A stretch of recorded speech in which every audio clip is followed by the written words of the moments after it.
Why not try something smart to chew on? The Lunchroom on RCI, Monday to Friday, 12:45 to 2 p.m. The Lunchroom. Informative, enlightening, provocative, engaging. The Lunchroom on RCI. Food for thought.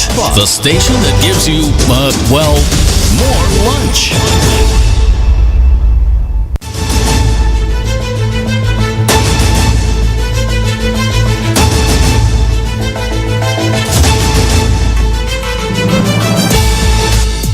Good afternoon and welcome to the Lunchroom on Radio Caribbean International. It is Friday, May the 3rd, 2024, and this is program number 1171 of the Lunchroom. I'm your host, Calix George Jr. Now, in a bit, we're going to be discussing Budget 2024 with Senator Mrs. Allison Ja, and she's going to be telling us all about the highlights of the debate and matters of interest within that appropriation bill for 2024-2025. But first, of course, if you want to call in a little while, you can do just that. And our special number is 452-3046. Again, 452-3046. That's the number to call in here at the Lunchroom. And you can also have the option of messaging in via WhatsApp. It is on 724-0008. You can also call in on that WhatsApp number as well. So please save it in your contacts. Again, 724-0008. Now, some birthday greetings for today going out to Miss Jan Joseph. Happy birthday to you, Jan. Hope you're having a fantastic day. And also to Dr. Delia Samuel. Happy birthday to you. And we do hope that you're having a wonderful birthday celebration. A bit of history for today. Back in the year 1926 on this day, May the 3rd, Britain's Trade Union Congress called for the country's first ever general strike, which was to begin at 1 minute to midnight in support of striking coal miners, and that strike in fact lasted 9 days. In the year 1947 on this day, Japan's post-war constitution took effect, granting universal suffrage, stripping the emperor of the time, Hirohito, of all but symbolic power, and outlawing Japan's right to make war. We now head to our dish of the day.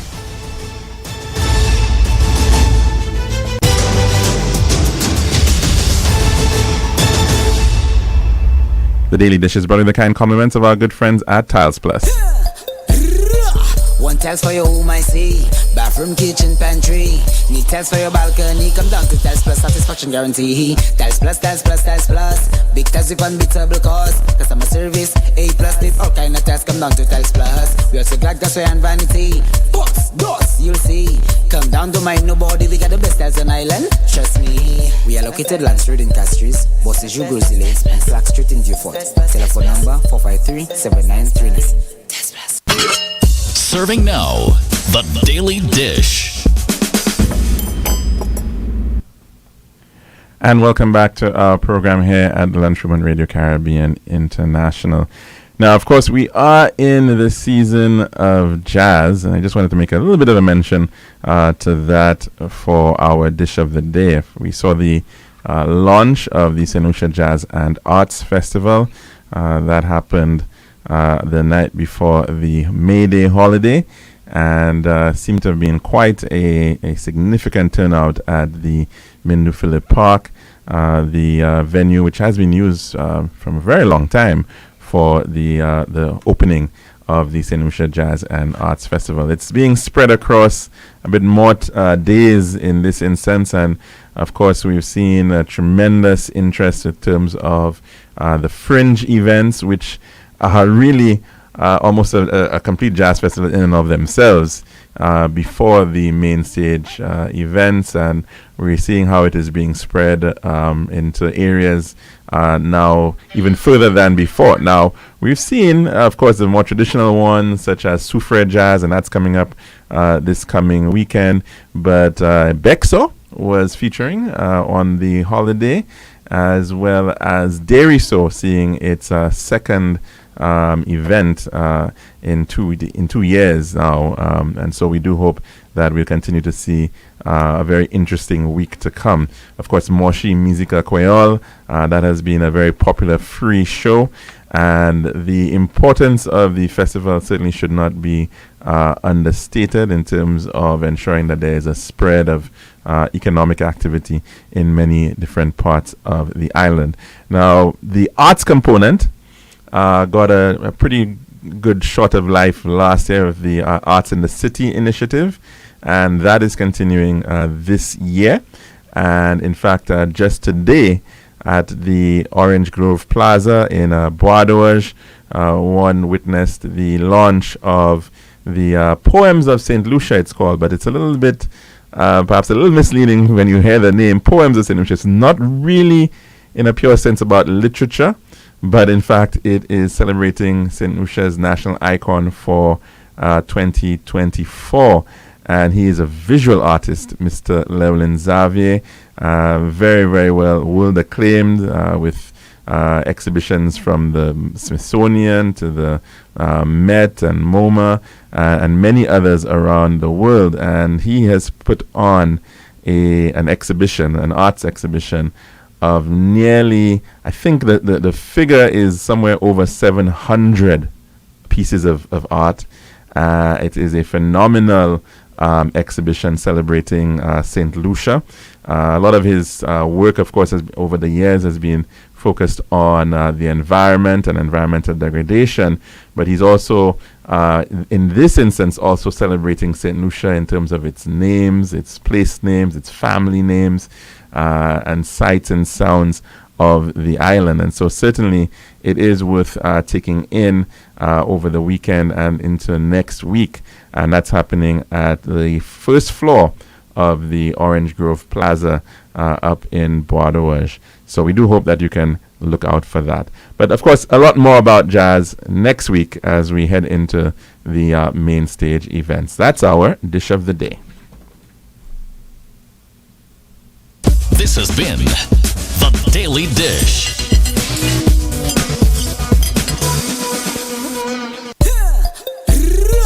One tiles for your home, I see. Bathroom, kitchen, pantry. Need tiles for your balcony. Come down to Tiles Plus, satisfaction guarantee. Tiles Plus, Tiles Plus, Tiles Plus. Big tiles with unbeatable cost. Customer service, A plus. Did all kind of tiles. Come down to Tiles Plus. We also got gas and vanity. Books, doors, you'll see. Come down, don't mind nobody. We got the best tiles on island. Trust me. We are located Land Street in Castries, Bosses Joux Grizzly Lane, and Slack Street in Beaufort. Telephone number 453-7939. Tiles Plus.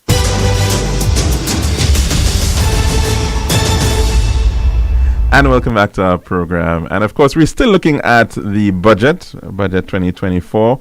And it's a very important time for understanding the direction of the country. And of course, it's a really important instrument. The budget is not just a statement of numbers and figures, but certainly sets the tone for persons who are looking to invest, whether they're investing from a local perspective, persons from St. Lucia, but also foreign direct investment as well. And so we definitely do need to get a good sense of what is in the budget, and of course it's important for the ordinary individual, the everyday person who's wondering, are things going to get better for me? How am I going to be able to make ends meet? What are the opportunities that one can look forward to in the coming year? And to help unpack a lot of this, a significant document in and of itself, the budget statement, well over 70 pages, is Senator Alison Jeux. She is no stranger to many people out there in St. Lucia. Of course, former permanent secretary in the government of St. Lucia, and now also serving as a senator in St. Lucia's upper house. Thank you so very much for joining me here at the Lunchroom. Thank you, Calix. Good afternoon, St. Lucia. I am happy to be here, especially coming on the heels of a budget which I find is packed with benefits for all the St. Lucians. So thank you for having me. This is the Prime Minister, Minister of Finance's third budget statement, and some people have actually said that they've found that this one has been the best of the past three. So I'm not sure if he's getting better and better at it. It seems like he's getting every better. single year. Yes, he's getting better. So he started off I think, with some calm measures, calm benefits.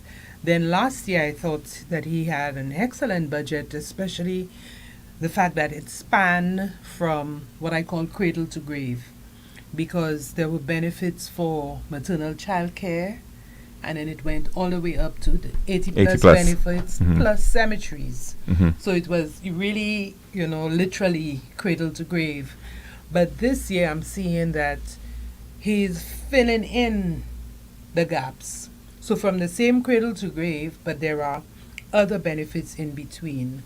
For example, starting off with children, he is going to be putting in infrastructure into early childhood education, and in addition to that, providing a subvention, a one-off subvention to all early childhood centers. About 93 of these centers are going to be receiving a one-off $2,500 for materials.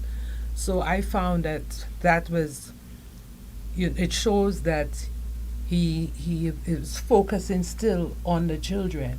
So having been born, when they go to early childhood education, then they were catered to. And there are so many other benefits in between. What stood out for me, Calix, was the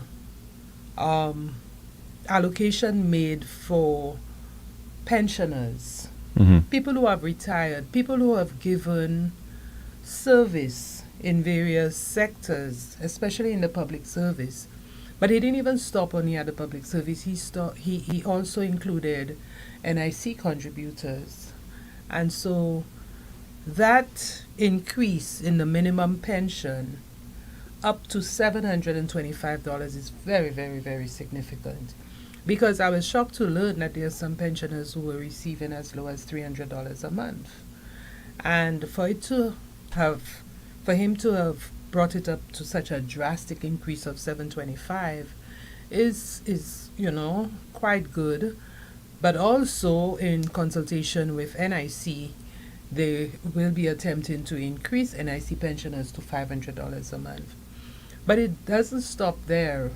And I think that is the greatest part of that component of the Prime Minister's budget policy statement, is that in addition to increasing to $725, government's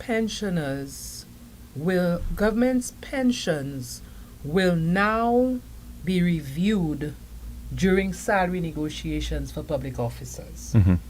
Now, if you go back to the Pensions Act of 1967, there was no provision within that Pensions Act for increases. So increases were awarded based on the administration's, intervention. 2 years ago, the Prime Minister gave a one-off payment of $500 to government pensioners, and the following year, last year, he made it $600. But now, it will be pegged to civil servants' salary negotiations. So there is that hope that one's pension will be reviewed upwards, because it's never reviewed downwards. It could only be either remain at zero or upwards. And I think that is extremely significant. This is historical. This has never happened in the past. So that for me is the highlight, one of the highlights of the Prime Minister's budget address. When I also look at the budget, to me it's left to each individual to pick what benefits they will get, whether at a macro level or at a micro level. What's in it for me individually, or what's in it for the country of which I will benefit, whether it be roads, whether it be schools, hospitals, whether it be the tax amnesty, which now that was extended again up until May of 2025. That's right. So it's left to each individual, to the farmers, to police officers, because new police stations are going to be built, the Hall of Justice, and all of these things. Then you also have the livable wage, the minimum livable wage. Again, who will it benefit? So I think each St. Lucian can look at that budget address, see all of the initiatives within it, and ask yourself, which one will benefit me? Or which package will benefit me, because some people are going to benefit from several areas. Now, it's interesting that you're saying so, because quite often the St. Lucia Labour Party gets criticized by placing an emphasis on people who really can't help themselves, the indigent, the poor, and some you see some jeering of programs like STEP, for example. Again, really placed to help people who need a helping hand, who really just can't make ends meet. And we speak about pensioners, for instance. In this instance, I mean, they've been their salaries, their pensions locked in from maybe 40 years ago. That's right. And they're still in this situation. But in addition to that, though, there seems to be quite a lot of buoyancy on the investment front that should make for a very interesting investment climate and business environment in terms of growth in the economy. Precisely. And you're seeing also that element for the whole framework, the enabling environment for investment in tourism, investment in renewable energy. One aspect of that I'm looking forward to is the enactment of the new electricity legislation that would allow for the revolutionizing of the energy sector. I think that is one that we really need to boost up, because St. Lucia's potential is there, and there are tremendous opportunities in that area. We saw investment in agriculture as well. And one thing too, I mean, just about 2 or 3 weeks ago, we heard of the shortage of boxes for bananas. And immediately the Prime Minister, in his budget address, in his budget policy statement, made provision of $500,000 to be spread among farmers who got impacted because of the loss of the loss. Yeah.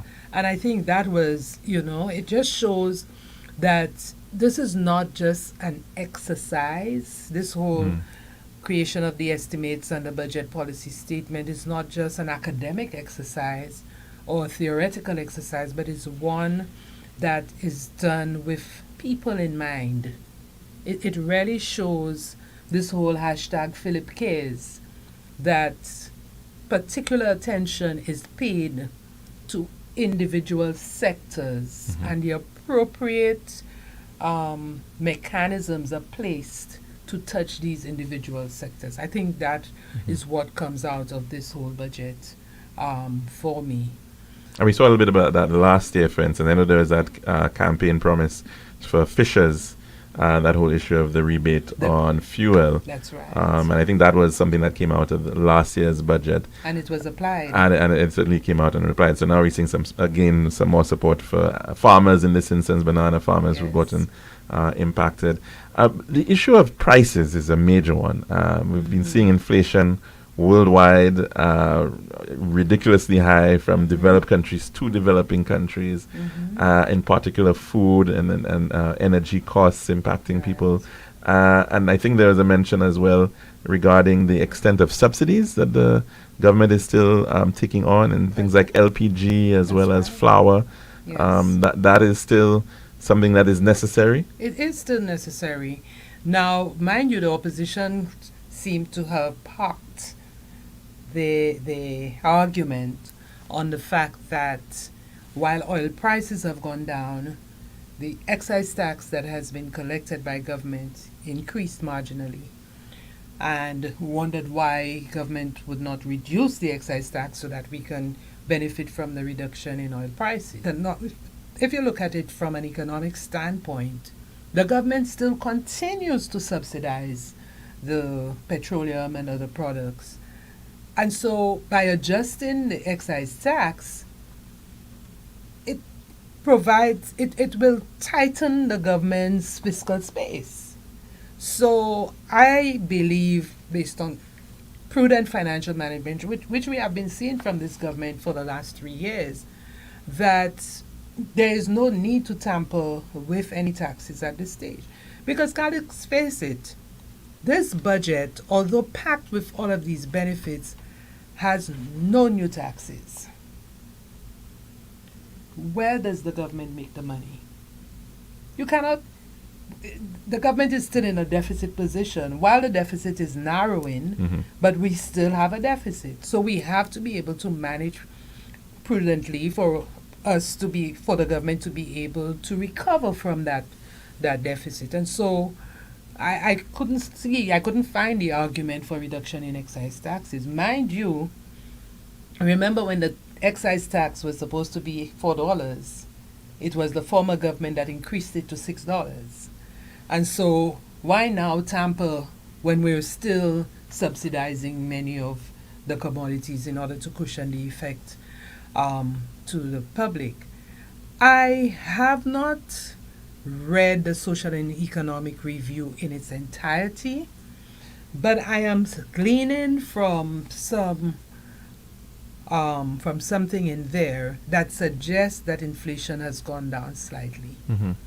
So again, it appears that there is, there are some things that are happening to seek to reduce some of these prices and to reduce the burden on St. Lucian. So I believe, like you're saying, from last budget and the one before, we're seeing that that the government has actually met their promises. They've delivered on their promises.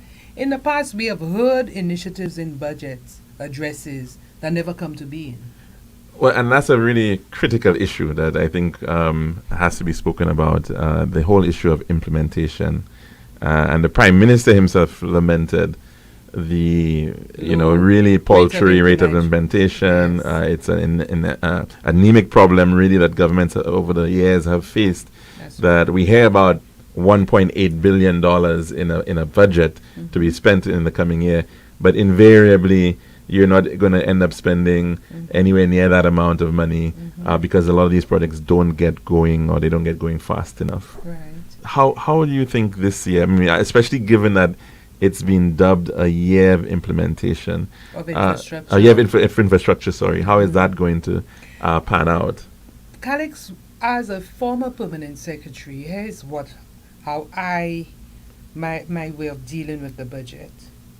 I occupied my time in going through as soon as the budget address was delivered. Usually, as PS, we didn't used to get the estimates until long after. Right now, I know that the estimates are prepared before the budget policy statement. So that's that's good. Then you get your budget policy statement. I, as PS, looked for the sections that applied to my ministry, and I immediately started to work on them. So in that, you would have to determine, as a PS, which ones require statutory instruments, which ones require applications, proposals to multilateral agencies, and see what is required for you to push and implement these budget policy, these policy initiatives.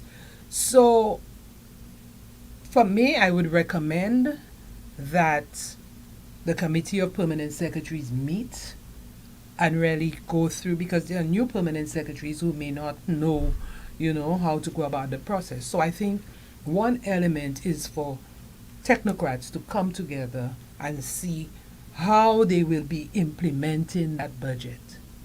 Now, everything is not within the control of the government, because some require approvals and processes of other agencies, external agencies, some highly bureaucratic. So you would have to, know how to maneuver with these agencies in order to get them going. But certainly, the technocrats within the ministries need to work, almost, immediately, speedily, to start the implementation, because the gestation period of some of these projects go beyond 5 years. So sometimes when you put that, when you have these initiatives in the policy statement, you really need to know create an action plan on how Right. you would be able to implement them. Is that part of the challenge too, especially in terms of politicians and how they communicate effectively some of these expectations, managing the expectations of the public? Yes. Because an individual will hear a mention of a particular project and they will think, therefore, this is going to start immediately. Yes. And some of these, as you're rightfully saying, some of these projects in and of themselves will perhaps take 5-10 years to actually come to the point of realizing the benefits. Yes. And you also have to deal with the turnover of staff as well. Because one person can be working on a project, Right. that person leaves. Another person come in, have to start from scratch, go through the learning curve and all of that before they can continue that project. So there are challenges. But I think also there can be a lethargic approach to some of these as well. We cannot just look at everything in a positive light. There can be a lethargic approach. It requires a lot of follow-up. If you have to write to CDB or the World Bank several times to follow up on something, then you have to do it. So you need to really pay attention to these and follow it. Like a former CAPSEC, I think, used to say, follow the fly. So you have to be able to look through these initiatives and ensure that they are implemented. There seems to be quite a lot of foreign direct investment on the horizon, and we've seen some projects already in train, and some just being announced, sword-turning ceremonies in some of them. Some of them are still in the pipeline, which may in fact start this coming year. What are those? What excites you about them? And the follow-up question is, are we potentially going to overheat with all of these projects coming on at the same time? That is my concern. The overheating is my concern. In fact, when I listened to the Prime Minister's policy statement, I was overheated. Because there are so many things in there. The halls of justice is one, but I'm comforted by the fact that it's a bold agreement. So a lot of we need the preliminary the processes and so on, like the DC approvals and so on, but it's going to be under the control of an investor who will do all the implementation. So that part of it is fine. But the projects that are under our control, for example, the St. Jude Hospital, the Prime Minister announced that tenders are going to be out for competitive bidding. Then, if I know that process well, after the tenders have been evaluated here, it requires the no objection of the Saudi fund. Who are funding it, yeah. And then you have to go through a whole set of loan agreement, everything, and all of that, and then to start the construction. Sometimes these external agencies require that the bidders come from their country, and over the years, through the Labour Party government administration, we were able to get the Kuwait Fund, for example, to agree to having local participation together with their Kuwaiti firms. So I'm hoping that a similar arrangement will take place for the Saudi fund. But all of that requires, interactions with these external agencies. And sometimes I believe the language barrier may pose some hurdles. But that part of it, the Uranora International Airport, is another one which is major and under the control of SLASPA. You have several police stations and all of these. So I'm a bit concerned about the overheating. The other thing too is your availability of labor. And materials, which have to be imported. That's right. And that will take time with issues but as well. But the labor is worse because you're already seeing shortage of construction people because there's construction, there's major And construction. of course, there's been a lot of flight of construction workers to other islands as well. That's right. Since COVID and other periods. Yes. So I hope that we can get the resources for us to be able to implement these projects over this year. But let's see. We're going to take a pause at this point because we're actually due to take in our weather report, but we are discussing budget 2024-25 with Senator Alison Jha. In fact, the Senate met this week to debate that budget, and so we're getting her thoughts on the performance of the country and what to look forward to in the year to come. Island style, yeah. We got the time to make you go. We got the time to make you say, yeah. We'll have to make the right choice. Island style. Whoa. We got the time that will make you happy. Island style. Oh yeah. We make your dream come alive. In island style. We have tiles and thin sets, pieces and ground. Everything you need to sort the house out. For the best price and the latest style. Take a little drive down to Island Style Car. We got the time to make you go. We got the time to make you say, quality price, service choice. It's all an Island Style. Visit us at our showrooms in Belarus, Rodney Bay, on the John Compton Highway, Cass Street, and behind Ruby's Gas Station on the Library Viewfort Highway. Or call us on 450-452 or 453-TILE. Island Style Tile and Bath. When you think tile, think Island Style. This is Radio Caribbean International. It's now time for the weather news. And also, of course, to the 1.1 and 99.1 FM. It's now time for your weather report as of 12 noon today, presented by Island Style Talamba. The forecast for St. Lucia Valley for the next 24 hours. The winds will be blowing from between the southeast and east-southeast near 17 miles per hour or 28 kilometers per hour. The weather fair to partly cloudy skies with a few brief showers. The forecast for Los Angeles, partly cloudy skies becoming cloudy at times, light to moderate showers over the northern Windward and Leeward Islands. For the south, fair to partly cloudy skies with a few showers. And the weather summary, light to moderate east-southeasterly winds will prevail across the Eastern Caribbean region over the next couple of days. Weak unstable conditions associated with an upper-level jet stream and low-level trough will cause cloudiness and showers will cause cloudiness and showers to develop mainly over the northern portion of the Leeward or the Lesser Antilles during the next 24 hours. And this was a weather report as of 12 noon today, presented by Island Style Talamba. This has been RCI's Weather News. For more information, call the Weather Hotline at 454-3452. RCI 101 number 1. Style, yeah. We got the time to make you go. We got the time to make you say, yeah. We'll have to make the right choice. Island style. Whoa. We got the time that will make you happy. Island style. Oh yeah.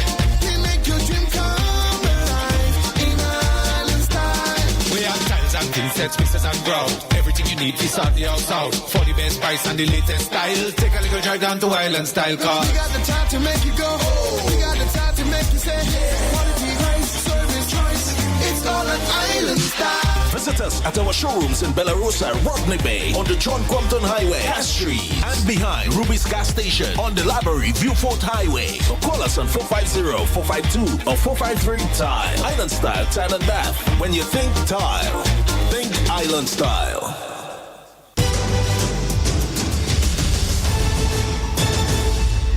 And welcome back to the Lunchroom here at Radio Caribbean International. We're discussing budget 2024-25 with Senator Alison Jha, and we've been discussing some of the general highlights, her thoughts on things like pensions and support for individuals, but of course the investment environment and projects on the horizons.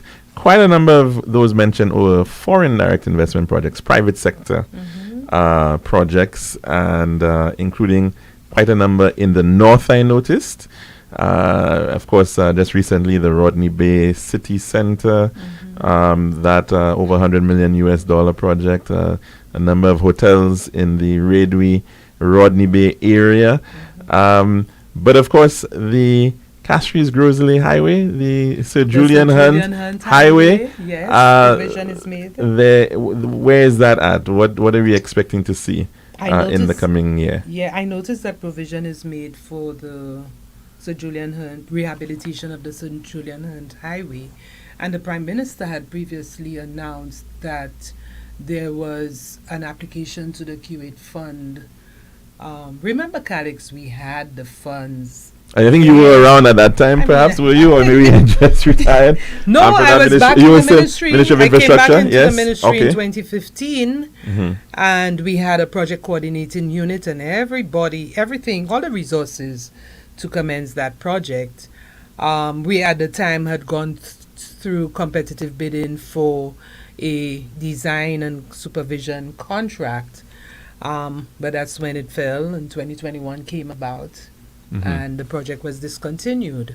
So I noticed that there's provision within there for the Sir Julian Hunt Highway, and I'm really looking forward to it.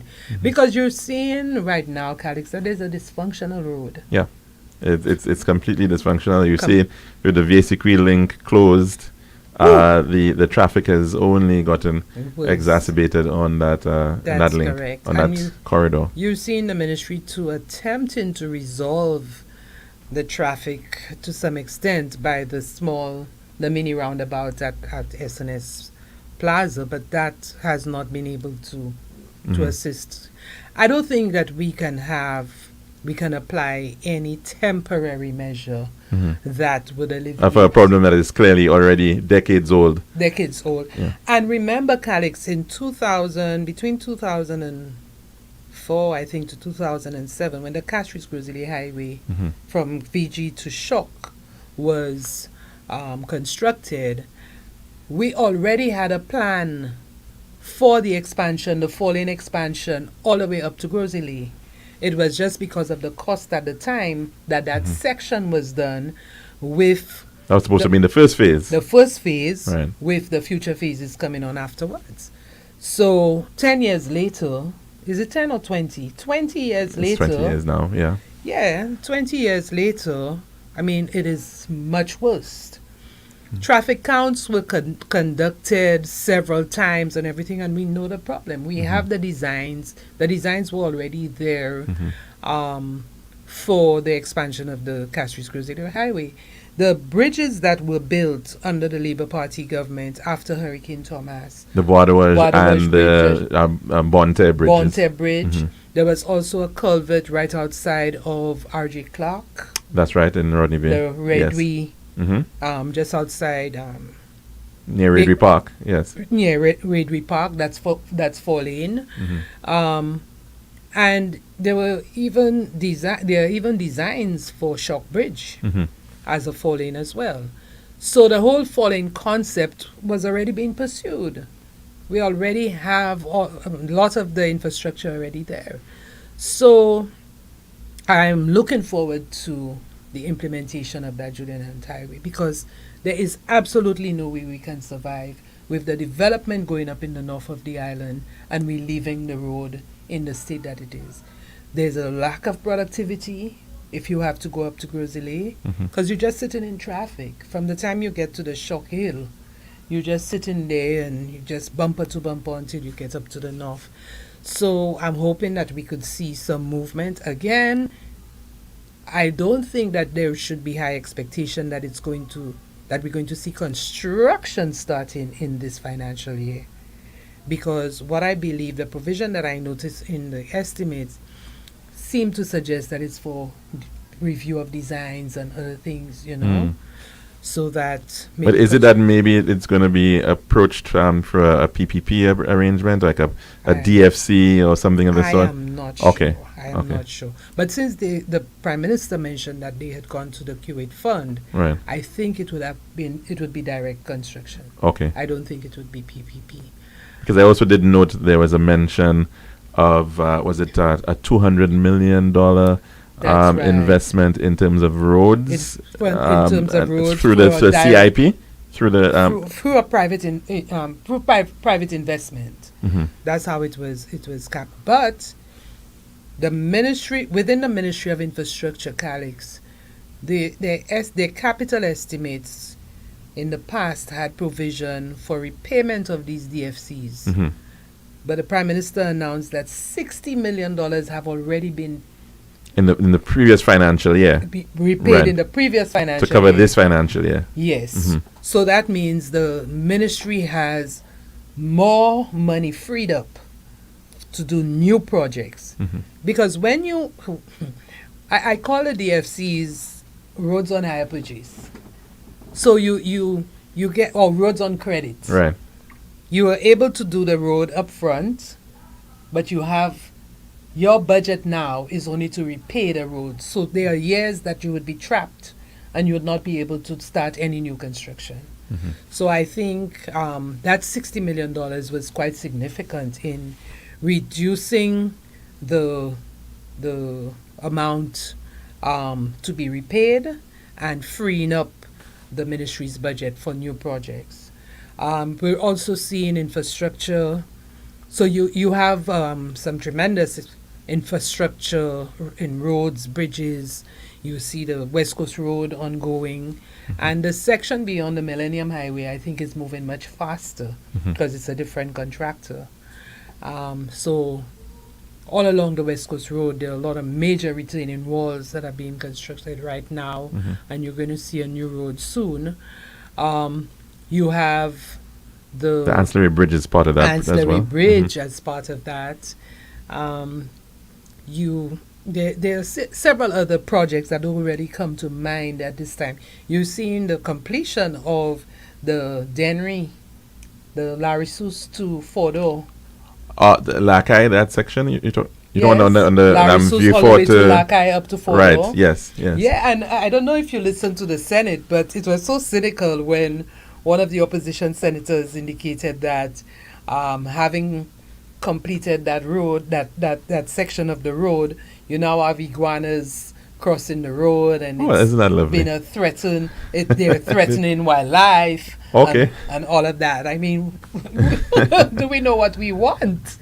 Because here we're complaining. Well, we need some iguana crossing signs in that area. Well, we said we'd have to put some speed bumps for the iguanas too. Yeah, but there's significant projects and the Prime Minister, the Minister for Infrastructure, Senior Minister for Infrastructure, listed a number of roads in almost all of the communities, especially in Beaufort North and some of these places that are going to get some relief. So I think that is very good. And again, as an individual, you can look at what is going to happen in this financial year and see how it benefits me. Whether it is roads, whether it is relief from roads, whether it's on the major highways or in the community roads, but there is something for everyone. The other areas of infrastructure that you're seeing, and that to me is quite, clever and reflects a thinking government, is digital infrastructure. So it's not only the hard and physical infrastructure, but there is also provision for that digital infrastructure. And you see in the transformation.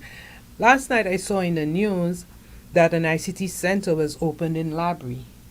Okay. And that center is to cater to the residents of Labrie, to allow them to interact with some of the government services that are available online, like the DigiGov services applying for birth certificates and so on, driver's licenses and registry of companies. So they're setting the platform for us to, grow, to develop. And I think that's quite significant as well. In fact, a couple of weeks ago, we interviewed an individual who's investing in a business process outsourcing center in Soufrière. Of course, we're more accustomed to the ones up north, but it shows that, in fact, you can spread those types of investments around the island to different communities. So certainly, of course. very, very interesting. The of course, we got Cricket World Cup coming up this year, and there's been a lot of talk about sports infrastructure as well. That's right. I think there was a big hurrah about $80 million investment into that sector. Yes. I don't know if we can speak to that a little bit as to what exactly is that going to go to. I know the sports minister may have actually enunciated a little bit on it. We in the Senate, we debated the guarantee to the National Lotteries Authority for that $80 million loan from the First National Bank to go to sports infrastructure, and that is maintenance of or rehabilitation of the Darren Sammy cricket grounds, the Mindo Phillip Park, and several other sporting facilities around the country. You see, Calix, again, think of how sports would benefit the people of St. Lucia in the various areas. I think it's an avenue for young people to be able to exert their energy in a positive way. We're seeing the benefits of it, as small as it is. And you see, we have to be focused. We cannot be myopic in supporting sports people. Look at Julian Alfred today. I must tip my hat to the St. Lucia National Bank, because the First National Bank, not that I'm a customer shareholder. or anything or shareholder, no, I have no relations with First National Bank. But when I look back, there are photos of the support they gave to Julian Alfred for many, many years. So they may have seen her potential way back then, and look at what it has yielded today. So I think it's important for the government, with the semi-professional Semi-pro league, yeah. all of that. It's really important to give support to these sports. And we're seeing swimmers doing very well. A National Aquatic Center coming on stream National Aquatic, at that's Beausejour right. soon. Yes. You're seeing other Naomi London and several other of these sporting, these athletes getting support, and some of the support can come through that infrastructure. So I think it's excellent what the government is doing in that area. Then in the area of health infrastructure, there's provision for rehabilitation of the Soufrière Hospital and several other health Now, there's also a facilities. mention, did I catch it at some point, about a new hospital for Soufrière in the Yes. works? Is there yeah. Yes, Okay. there's provision for a new hospital. Or preparation work for a new facility. I believe think, it was. Yeah. Yes, there is. New Soufrière Hospital. So they're saying negotiations are well advanced with the investment partners, Caribbean Infrastructure Development and New Generation Hospital for a new Soufrière Hospital. So it will be built using a BOLT agreement. So the Old Victoria Hospital is going to receive attention, and several other health facilities. So again, focus on infrastructure, not just road infrastructure, but you have health infrastructure, you have schools, education, you have sports, you have digital, there's social infrastructure. So that year of infrastructure is really sounds very, very exciting. Housing as well. I want to speak about that a little bit. Kazaba. What are we looking at there? There's provision for housing infrastructure in Kazaba, and I think the Kazaba one is almost advanced because it was announced that the DCA had already granted approval. So we're going to be seeing construction very soon. There is the land rationalization. You see the privatization of Proud, Okay. the program for what you call it, Rationalization of unplanned housing. Unplanned Unplanned developments, yes. Yeah, so that is going to be on the cards. Like we said, St. Jude, New Soufrière Hospital, Old Victoria Hospital. No, I'm going back into health. But the housing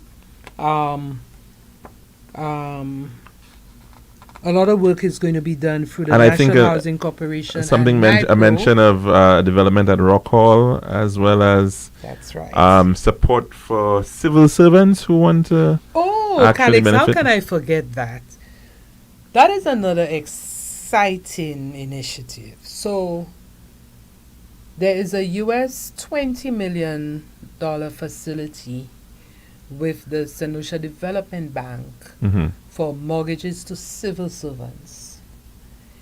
In addition to that, there's going to be $1,000 support towards legal fees Mhm. and stamp duty up to a value of $400,000, up to the house value Mhm. or project value of $400,000 for new housing construction and renovations of existing houses. So civil servants can, and it's 100% financing, mind you. 100% financing. So 100 you don't actually have to have up like normally it would be no upfront, 10-15%. no upfront deposit. Okay. So I mean, we've seen some efforts by like for instance, CSA. I think over the years, speaking about trying to develop homes for civil servants, and that being, of course, a major issue. So this is a very interesting opportunity for. That's right. And you said it's a $20 million US dollar facility, 54 million EC dollars. EC dollars through the St. Lucia Development Bank. Yes. And that's something that's going to be rolling out soon. So that's really an attractive opportunity. That's one it's really attractive to civil servants. You must be wishing that you're still a civil but servant. that's what I said. So can I qualify as a senator? But I mean 100% financing. Think about it, Calix. Sometimes. But would there be any offering beyond civil servants? You think is that something it specifically for the time being says in the policy statement that it's for public officers. Mm-hmm. So the stamp duty on mortgages seem to be for everyone, Mm-hmm. but the 100% financing and the $1,000 towards legal fees are for civil servants. Okay, So wonderful. I think it's a good time to be a public officer. So some very interesting benefits. I'm not sure. Of course, this is also a period, and maybe this was maybe the thinking of the Prime Minister as well, of negotiations coming up for salaries. That's right. So maybe he's already putting something on the table. Yes, but for civil also, servants. but remember, Calix, we also have the removal of VAT on building materials. Right. So And we've seen that for another year, I think, is it? for another year, so Yeah. it's a good time to build. Mm-hmm. Mm-hmm. It's a good time, and all of that goes into the year of infrastructure. Right, and of course you did mention the issue of the overheating, and particularly I think already the government was making the point that unemployment has come down to about 14%, That's it. which I think has been the lowest for almost since 2007. Mm-hmm. So in nearly 2 decades. Yes, you're going to continue to see it go down. But I mean, even in countries that are very well developed, I mean, 3% unemployment is, I mean, in a small country like St. Lucia, That's right. I'm not sure that we're ever going to be able to get to that point. But We might is have it that to we're import running out of skilled labor? Certainly. It might be an opportunity to import labor. We wouldn't want to do that, but Mhm. it may come to that because there's so much activity that's going to take place in in the country for the next year or so that we may see people coming from outside. The downside risks, I mean, obviously in every budget cycle, you have to look at the threats and look at the issues. I mean, we did mention the issue of potential overheating and not being able to implement all the things that you want to get done over this period. But also fears of issues of crime. That certainly is still a major concern. That one is the major concern. That one is really the major concern. But you're seeing again provision within the budget for additional resources to the police. The training votes is the training budget for the police has been reinstated. You know, that was removed during the last administration, so that is included. There is provision for rehabilitation or construction of new police headquarters. The Vieux-Fort Divisional one is almost done, I understand. Rosalie is ongoing. Provision for resources, ammunition, and weapons and so on. We don't often think about them in the battle for crime, but they're under a lot of pressure. The fire service. And I understand they got a significant significant $26 million, I think it was. That's correct. So notwithstanding the issue of crime, you're seeing that the government is applying the necessary resources and so on. But Calyx crime has to be fought by everyone. And you're hearing, based on the police, the reports from the police, that one of the major issues we have is the lack of witnesses to come forward. So it may not be that the police does not know who the perpetrators are, but in order for them to successfully indict and convict these criminals, then you'd have to have witnesses. And if people are afraid to come forward and serve as witnesses, then you have a serious problem. So the government is doing what it can do to combat crime, but every single citizen must be able to support the government and the police in fighting crime. I recall a few years ago, I attended a training program, some workshop in Singapore, and they took us to the police department, and the commissioner of police said that he had 3 million police officers. So I'm like, 3 million police officers? How could you get 3 million police officers? And the population of 5 million? Well, at the time, the population was 3 million. Okay. So I was like, how? He said, because everyone in Singapore is a police officer. Anyone can call in and, report a crime and so on. Everybody is vigilant in Singapore.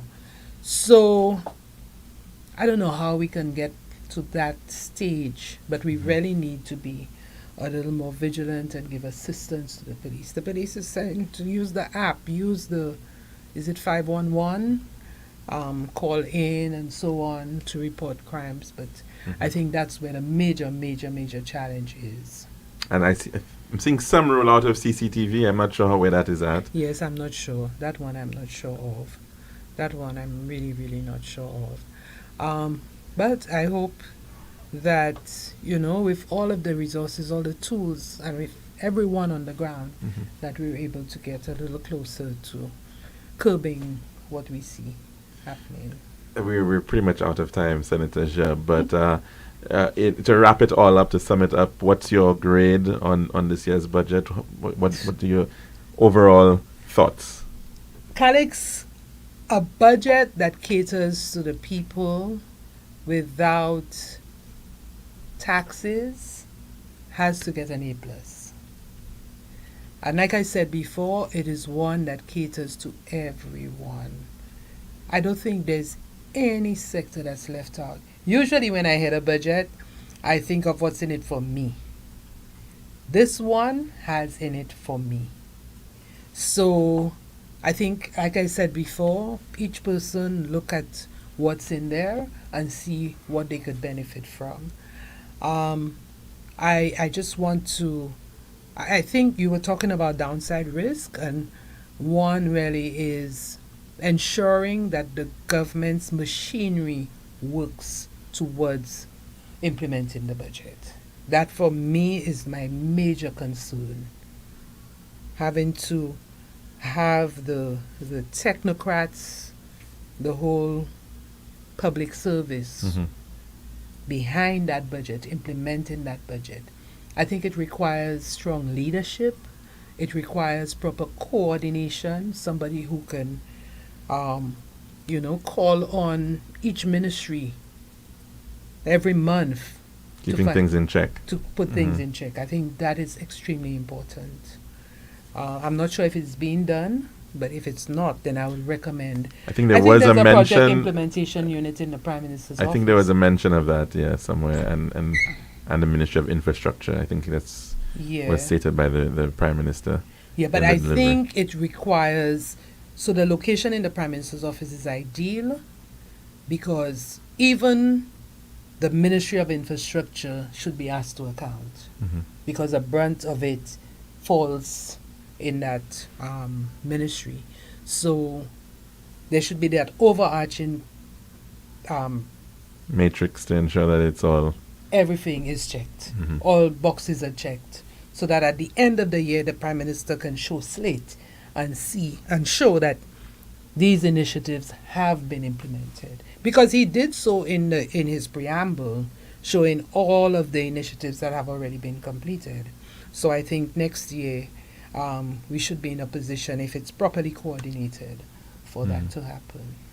Senator Alison Jah, thank you so very much for taking us through Budget 2024 and giving us your thoughts and perspectives, and of course your experience being on the inside and knowing the pitfalls and the areas that need emphasis. Thank you so very much for sharing with us. Thank you, Calix, and thank you, St. Lucian. Have a wonderful weekend. I know we're starting off with jazz in Soufrière, I think. Well, Burna Boy, I think, is what a lot of people are talking about. That's happening tonight on the SAB, and of course, jazz in Soufrière, and lots of other events coming up in the week to come. So we do hope that everybody stays safe on the road, and of course, they can get home safely at the end of it all. So thanks again, and do have yourself a wonderful weekend.